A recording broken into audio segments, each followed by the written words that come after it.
Tanzania has faced international criticism after the deadly repression of protests around elections in November, with the opposition and rights groups saying thousands were killed by security forces. Last year, before the bloody November polls, Lissu's party organized a campaign dubbed "No Reforms, No Elections," which led to his arrest. Chadema supporters in court broke into chants of "New Constitution, Free Lissu" after the case was postponed to August 24th, when he will continue his defense. This decision is disappointing, but it is an important historical moment. In the years ahead, people will look back, read about it, and see the names involved. They will ask themselves what really happened, and history will place each of us where we truly belong. Lissu's party accuses Hassan, who won the last election with 98%, of a return to the repressive tactics of her predecessor, John Magufuli. The government says more than 500 people were killed during the election unrest, without saying who was responsible. Lissu's trial is among the most closely watched political cases in the region. Lissu has remained in custody since his arrest, as treason is a non-bailable offense under Tanzanian law. Africa Bureau, WION, World is One.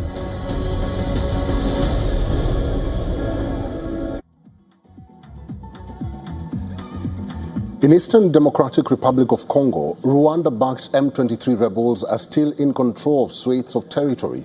After months of stalled peace talks, both sides have agreed to get the ball rolling again. This is happening as the country, which is fighting the spread of the deadly Ebola virus, got its first batch of vaccines.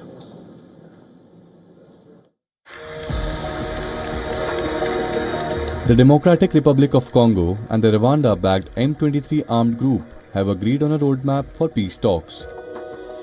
According to a joint statement published by Switzerland after hosting negotiations, the Eastern DRC has been driven by decades of conflict, with multiple armed groups fighting over its mineral-rich territory, including the M23, which seized swaths of the region last year. The two sides signed a US-brokered peace agreement late last year in the Qatari capital Doha, but fighting has continued. Following a new round of talks held in Switzerland last week, the two sides and their mediators said they had staked out a path forward. The talks held behind the closed doors from August 17 to August 21 also included representatives from the United States, Qatar, Switzerland, the African Union Commission and Togo serving as African Union mediator. Talks to bring about peace in the region will also help in creating awareness about the spread of Ebola.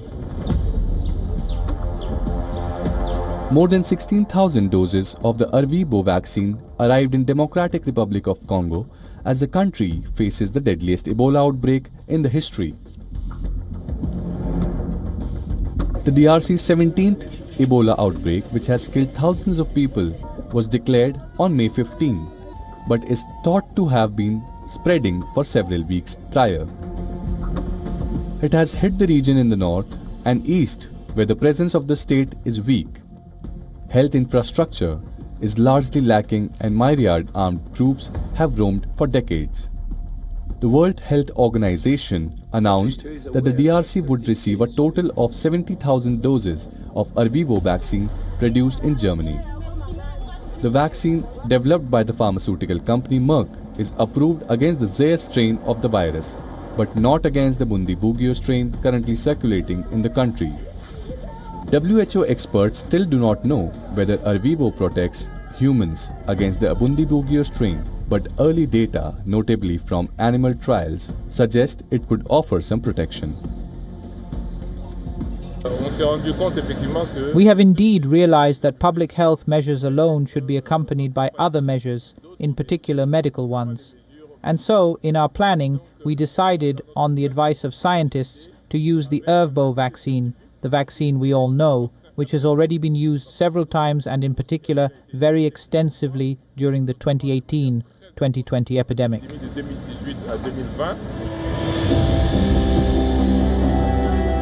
This month, WHO vaccine experts recommended a full-scale human trial of Ervebo, the only existing approved Ebola vaccine, to see if it offered cross-protection against the Bundibugyo strain. 2 vaccines specifically targeting the Bundibugyo strain are in clinical trial phases. One is being developed by the US-based group Moderna, which uses mRNA technology, and the other by Britain's University of Oxford. Meanwhile, young people in the Congolese city of Beni rode bicycles and marched through the city to raise awareness and boost youth involvement in the response to tackle a deadly Ebola outbreak. The caravan, organized by young people with support of Congolese NGOs and the World Health Organization, followed a series of attacks on Ebola response teams in Beni and the surrounding health zones. Just last week, burial teams were attacked in Beni, leaving staff injured, and treatment centers have been burned in the hotspots of Mongbowalu and Vampara. Beni was the epicenter of the 2018-2020 Ebola outbreak and has been hit again this year. At the same time that the Ebola virus disease showed up, it has coincided with the sudden appearance of insecurity in the city of Beni. That's why you'll see that tensions are high. The population does not understand, but at least we are making efforts in neighborhoods where young people are getting involved. That's why the government really needs to help us. They have unlocked $50 million, $20 million, but so far, on the ground, there is no impact.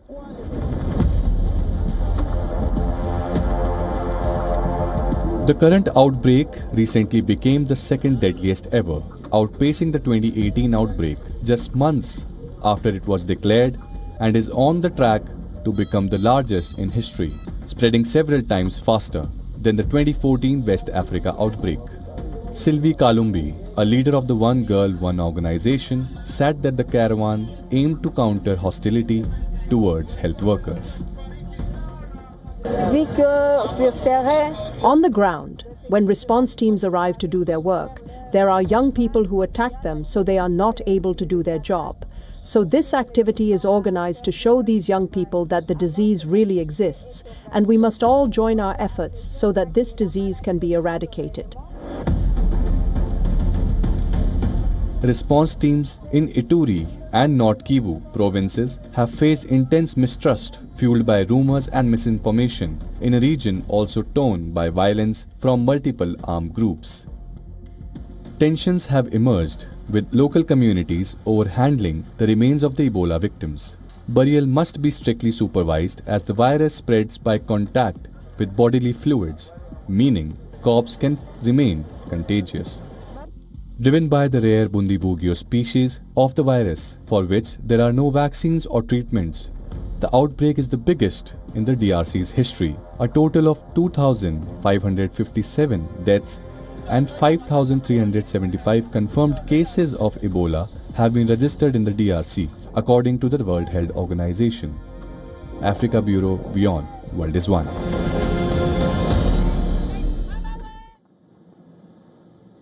Africa is racing to expand hydroelectric power to close its massive energy deficit, utilizing only about 10 to 15% of its vast potential across major river basins like the Nile, Congo, and Zambezi. Tanzania is the latest to join the race with the inauguration of the 2,115-megawatt Julius Nyerere hydropower plant, a landmark project expected to strengthen electricity supply and accelerate industrial and economic development across East Africa. Tanzania commissioned the 2,115-megawatt Julius Nyerere hydropower project on August 22, more than doubling the country's electricity generation capacity and creating a surplus that officials say could support power exports and industrial growth.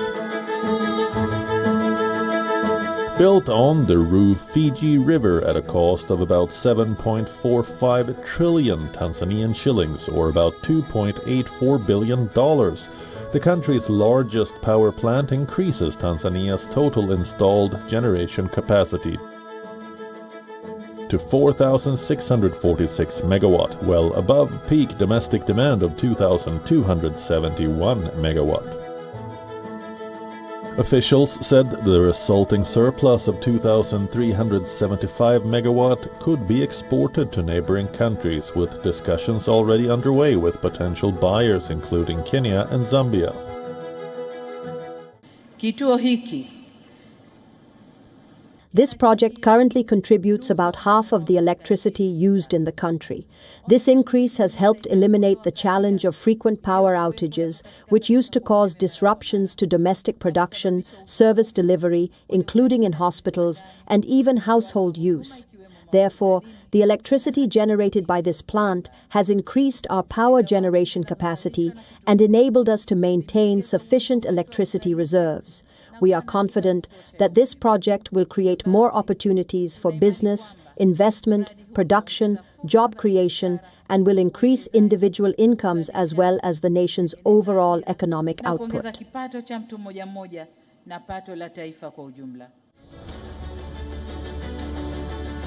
Power China undertook the construction of the main works, including the main dam, the stilling basin, the water conveyance system, the diversion tunnels, and the metal structures, as well as the overall engineering design and the supporting facilities, Zhang said. Tanjin, the project manager with Dongfang Electric, noted that they supplied all 9 hydro turbine generator units, main inlet valves, and other complete sets of electromechanical equipment, and carried out their installation, commissioning, and trial operation. During construction, the China-involved construction work created about 14,000 jobs for local residents. Thousands of Tanzanians received professional skills training from Chinese engineers in areas such as welding, steel fixing, carpentry, heavy machinery operation, and surveying, helping build a stronger local workforce, according to the 2 managers. Every megawatt must become an opportunity. That is how infrastructure becomes development. That is how power becomes prosperity. And that is also why the significance of this project extends beyond Tanzania's own borders. Your Excellency, Madam President, Tanzania has the geography, the resources, the strategic positioning to becoming an energy, production, and economic hub for East and Central Africa.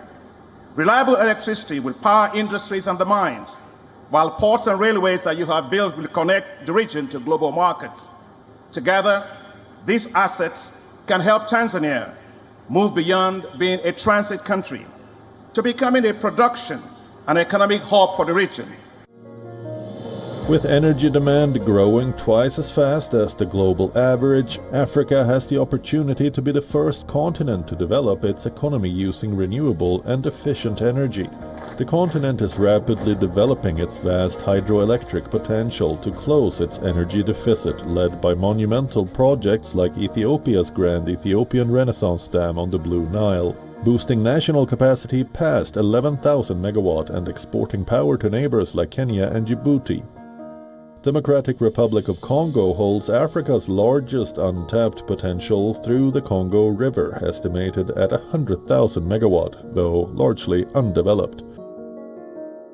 Angola and Zambia boast immense river basins and high generation potential in southern Africa, with Angola recently establishing regional grid connections via Namibia.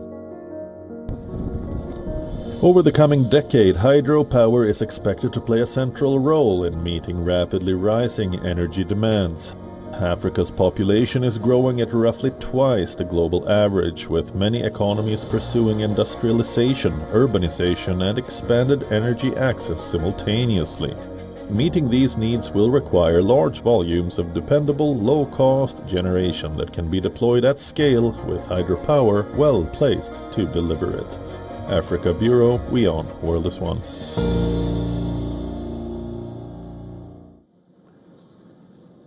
A navigation tool built in Kenya is using AI to help people with visual impairment understand what lies ahead as they move through Nairobi. Sigtra runs as a phone-based web app, detecting cars, trees, furniture, and other obstacles in real time and sending spoken descriptions through an earpiece, while GPS helps guide users along a route. Its founders say the system has been trained on Nairobi and Kenyan roads and infrastructure, where uneven pavements, parked vehicles, and inaccessible buildings can make independent movement harder.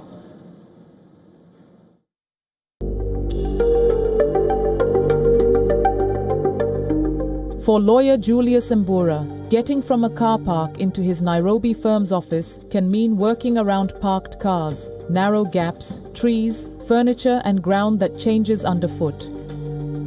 Mbura is a lawyer with a visual impairment. He uses a cane to read the space closest to him, while a phone tool gives him more information about what lies further ahead. The app is called Citra. As Mbura walks, it gives audio descriptions in real time, adding spoken guidance to the physical feedback from his cane. The tech doesn't replace the cane, but gives people with visual impairments another way to understand obstacles before they reach them. In essence, the Citra web app becomes your guide. And for navigation, aside from my mobility cane, this has come in handy.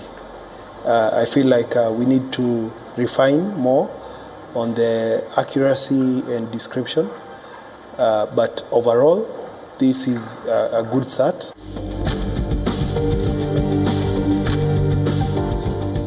Citra is being developed by Kenyan founders Ruth Nzuki and Brian Gillo as an assistive navigation system for people with visual impairments. It runs as a web app, so users can access it through a phone rather than a separate specialist device. The system uses AI-powered object detection to identify obstacles in the user's path and send that information as speech through an earpiece. GPS helps guide users from a starting point to a destination. What makes Citra unique is that our AI models have been familiarized with the African infrastructure. So all the testing that we've done for our computer vision models are familiarized with Nairobi roads, Kenyan roads infrastructure. So the model is very much locally made. So it's made for the African infrastructure. Secondly is the technology that we use. So while other smart cane solutions or other solutions for the visually impaired make use of haptic feedback or vibrations or spatial awareness, what makes Citra unique is that the user is able to know exactly what is ahead of them in their path. So the real-time AI obstacle awareness is able to relay this information to the user in real time, so that in a way that haptic feedback and vibrations would not be able to communicate that to the user. The developers say local training matters because a model tested mainly on smoother roads or more predictable pavements might not understand the objects and layouts a user is likely to meet in Kenya. Kenya's 2022 Demographic and Health Survey reported that about 2% of people aged 5 and above had some difficulty seeing. Assistive technology can help, but only if it's reliable enough for daily movement and affordable enough for the people expected to use it. So with this kind of innovation, it will enable persons with visual impairment to be able to understand the obstacle around the environment that we have. You know, our roads are not as good as, especially in are not as good as in like the one that we have in developed world. So this technology is a thing to go. However, you know, just like any other innovation, there's a lot that need to be done so that to make it better, so that persons with visual impairment, they are able to understand the environment around it. So we need more work to be done on it, fine-tune it to be better. The technology is being tested in an environment that still leaves many people with disabilities having to adapt to public spaces, rather than public spaces being designed around them. Africa Bureau, WION World is one.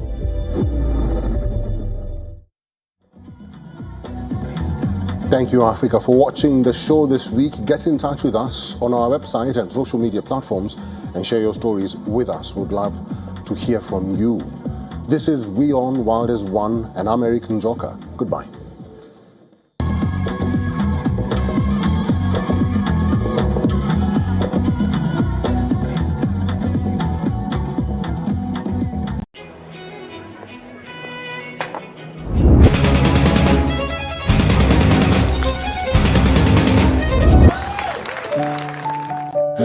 No matter what your day throws at you, stay in the spa state of mind with the coolest spa at home. The Israeli drone is above our heads all the time in Lebanon. Around 169 buildings have been totally reduced to rubble. Every time there's a warning, they just come to this public area where there are around 200 tents, and they reside for a while, and then they go back to their homes. Some of the Lebanese people enjoying their times, and some others forcibly displaced. From the southern suburb of Beirut, I'm Radi Francis for WION World is One.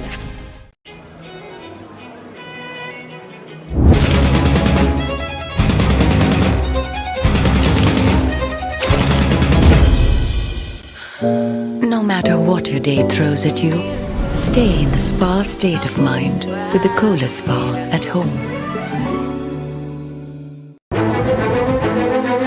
In-depth coverage of global issues broken down into facts, figures, and simple words. Backed with analysis from field experts who truly matter, because we believe in decoding the real picture for you. Week after week, creating the maximum impact. Watch WION Wide Angle at these times on WION World is One.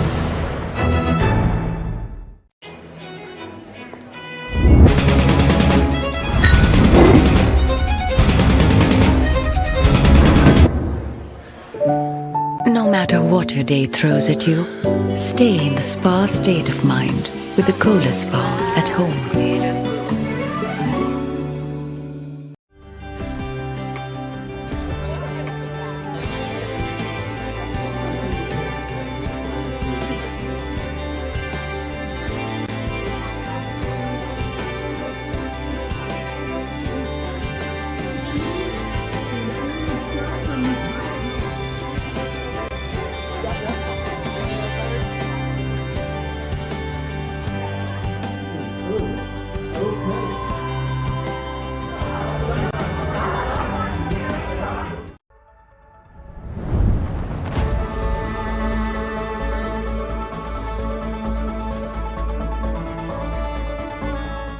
French football turns the page. Zinedine Zidane is the new head coach of Les Bleus. The French Football Federation has officially named Zidane as successor to Didier Deschamps, who steps down after 14 years in charge. For France, this is more than an appointment. It's the return of a national icon. Zidane was the heartbeat of France's 1998 World Cup triumph, scoring twice in the final against Brazil. He went on to win the Ballon d'Or the same year and led Les Bleus to Euro glory in 2000. As a manager, Zidane delivered an unprecedented 3 straight Champions League titles with Real Madrid. Now, the man who gave France its greatest footballing memory takes charge of its future. A national hero is back home, this time in the dugout.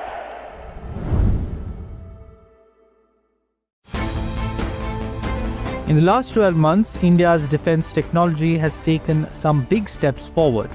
INS Mahendragiri is bringing stealth, sensors and networked systems to the sea.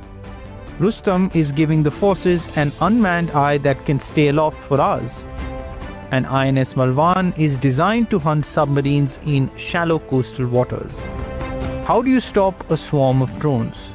That is where Bhargavastra comes in. India's indigenous counter-drone system is designed to detect and deal with unmanned aerial threats, including multiple drones approaching a protected area. But the threat is not always in the sky. Out at sea, India needs warships that can see first. Commissioned this year, Mahendragiri is the 6th Project 17A stealth frigate to join the Indian Navy. Mahendragiri's design is intended to reduce its signature, making it harder for an adversary to detect and track. Developed by the Aeronautical Development Establishment, Rustam is an indigenous family of medium-altitude, long-endurance unmanned aerial vehicles developed for the Indian Armed Forces. Commissioned in July 2026 at Karwar, INS Malwan is the second Mahi-class anti-submarine warfare shallow watercraft to join the Indian Navy.